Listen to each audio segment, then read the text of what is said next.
परिवार के कार्यक्रम में मैं शामिल होने आया हूँ। 13वीं का कार्यक्रम है। इनके परिवार के बीच में इनके माताजी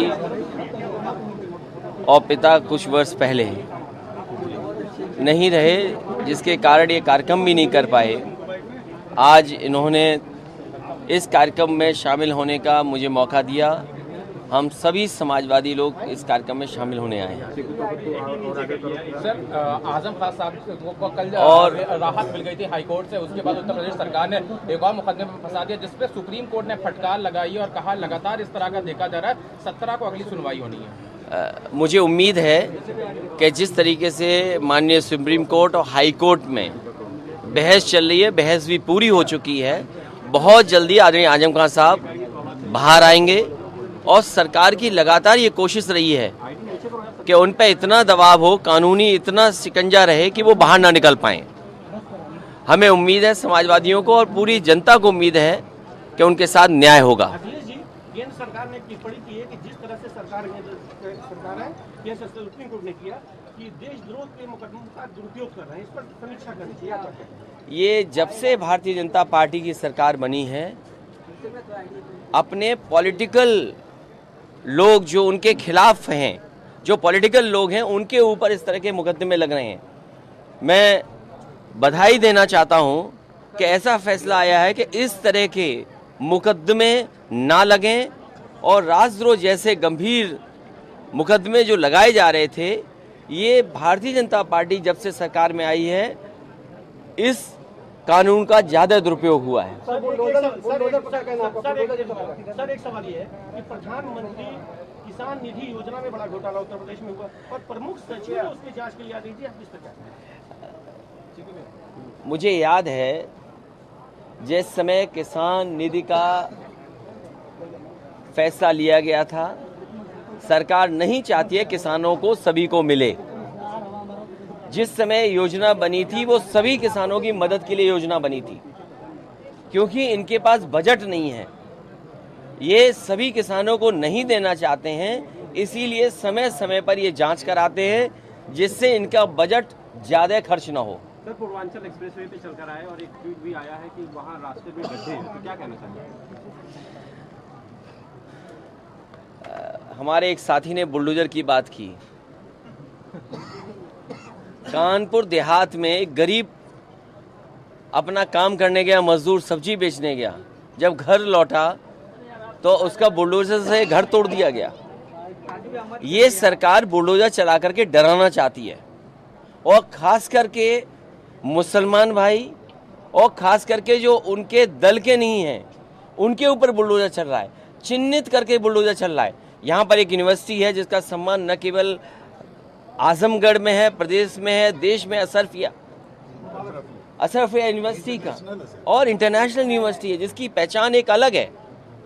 कब की बाउंड्री बनी हुई, कब का जगह बनी उनके हाथ में, उनके यूनिवर्सिटी में शामिल थी, लेकिन आज बुलडोजर लेकर के चली गई।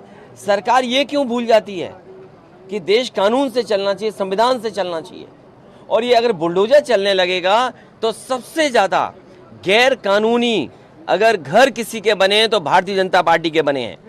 मैंने अभी पास करा करके घर किसी के बने हैं तो भारतीय जनता पार्टी के लोगों के बने हैं। क्या भारतीय जनता पार्टी अपने घरों पर बुलडोजर चलवाएगी? एक थाने में एक बेटी के साथ बलात्कार हो गया, क्या थाने में बुलडोजर चलेगा? गठबंधन को लेकर काफी चर्चा है। ओम प्रकाश जी का मानना जा रहा है कि बीजेपी के संपर्क में है, कई बार ऐसी चर्चा। देखिए, ये चैनल की चर्चाएं हैं, चैनल पे क्योंकि सरकार की चर्चा नहीं करनी है उन्हें, इसलिए ये चर्चा विपक्ष के लोगों पे चलती है। जहां ओम प्रकाश राजभर जी का सवाल है, कल बताओ उनके खिलाफ नारे लगाए कि नहीं लगाए? ये पॉलिटिकल लीडर्स को इस तरह अगर घेरेंगे आप, पॉलिटिकल लीडर्स को किसी घर में नहीं जाने देंगे आप, किसी कार्यक्रम में शामिल नहीं होने देंगे, तो फिर लोकतंत्र कहाँ बचा? और हम तो ये सरकार से कहते हैं इतनी गरीबी, बेरोजगारी, महंगाई बढ़ी है, क्या गरीबी, बेरोजगारी, महंगाई पे बहस नहीं होनी चाहिए? और आज अगर राशन हटा लो, क्या अपने देश की हालत श्रीलंका जैसी नहीं है? अगर आज राशन हटा ले सरकार, जिस दिन राशन हटा लेगी, हो सकता है भारत की भी स्थिति वही हो जो श्रीलंका की है। ये लोग वो कहते थे कि हमारे रुपया ताकतवर बनेगा। आज रुपया कहाँ पहुँच गया? क्या इस बात की चर्चा नहीं होनी चाहिए? हर नौजवान पढ़ लिख कर के भी नौकरी नहीं पा रहा है, रोजगार नहीं पा रहा है। पिछला जो 5 करोड़ का MOU किया था सरकार ने, जमीन पर कुछ नहीं उतरा, नौकरी रोजगार नहीं। अगला तैयारी चल रही है कि एक और आयोजन होगा जिसमें MOU साइन होंगे, फिर सपना दिखाया जाएगा। सरकार ये बताए कि पिछले MOU की कितना पैसा जमीन पर आया है। कि अभी एक साथी ने कहा कि किसानों की सम्मान निधि को लेकर के घोटाला की जांच चल रही है। ये जानबूझ करके सरकार पर बजट नहीं है, पैसा नहीं है, किसानों को नहीं देना चाहते हैं और इसी तरीके से राशन के ये तरीका ढूंढ रहे हैं कि राशन गरीबों का कैसे बंद किया जाए।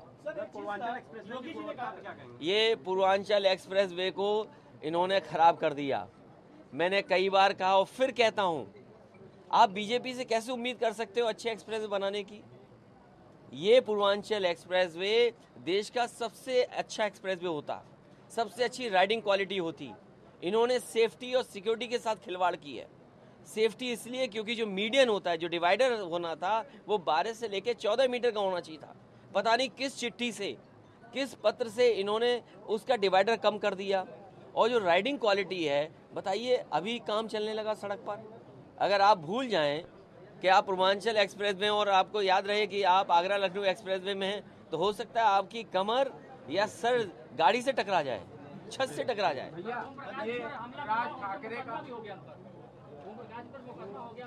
देखिए, सरकार उनकी है, बीजेपी की सरकार है, न्याय नहीं मिलेगा। जो न्याय मांगने जाएगा उस पर बुलडोजर चलेगा। आपको कानपुर देहात की खबर सोचिए आप कि मजदूर अपने घर से काम करने के लिए, सब्जी बेचने के लिए बाजार गया, लौट के आया तो बुलडोजर चल गया उसके घर पे। मैं आजमगढ़ की जनता से अपील करूंगा और कहूंगा भी कि समाजवादियों को हमेशा अपने सेवा करने का मौका दिया है। हमारी पार्टी बैठ करके तय करेगी कि कौन चुनाव लड़ेगा।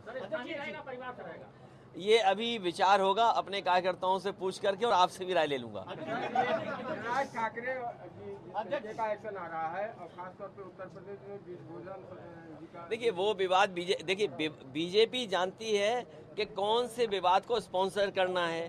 बीजेपी ये जानती है कौन से विवाद को फाइनेंस करना है।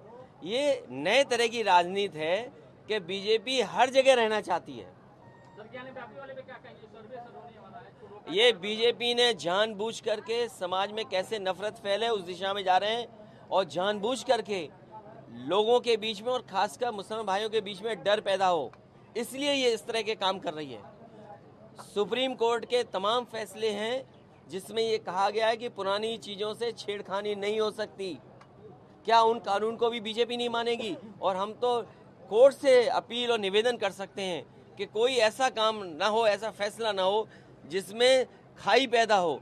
कुछ लोग इस समाज में बैठे हो जो खाई पैदा करना चाहते हैं।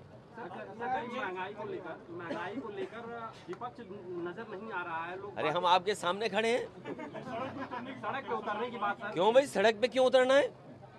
अभी 1 महीना पहले क्या हम लोगों ने नहीं कहा महंगाई मुद्दा है, बेरोजगारी मुद्दा है? अरे आप अपने चैनल पे भी थोड़ा गर्म करिए। आप दूसरे मुद्दे ज्यादा गर्म मत करिए। यूक्रेन की लड़ाई मत दिखाओ। यूक्रेन की लड़ाई से कोई लेना देना नहीं है। और आपको सवाल ये उठाना चाहिए, मुझे नहीं लगता कि कहीं भी सरकारी खरीद आजमगढ़ में हुई होगी गेहूं की। ये गेहूं आड़तियों के माध्यम से देश की 5 कंपनियों ने पूरा गेहूं खरीद लिया। और जब अभी आटा खरीदोगे आप, तब भाई हम तो पिसा के खा लेते हैं गेहूं। हमारा गांव है, हम तो गांव से गेहूं मंगा करके पिसा के गेहूं खा ले। जो लोग शहर में रह रहे हैं, शहरी आबादी है, जिन्हें आटा खरीदना पड़ेगा, आप देख लेना दुगनी कीमत में आपको आटा खरीदना पड़ेगा। और ब्रेड अभी महंगी हो गई होगी आपकी, और बिस्किट महंगे होने। अगर आप ये वीडियो YouTube पर देख रहे हैं तो हमारे चैनल को सब्सक्राइब करें और बेल आइकन को दबाना ना भूलें। अगर आप Facebook पर ये वीडियो देख रहे हैं तो हमारे पेज को लाइक करें।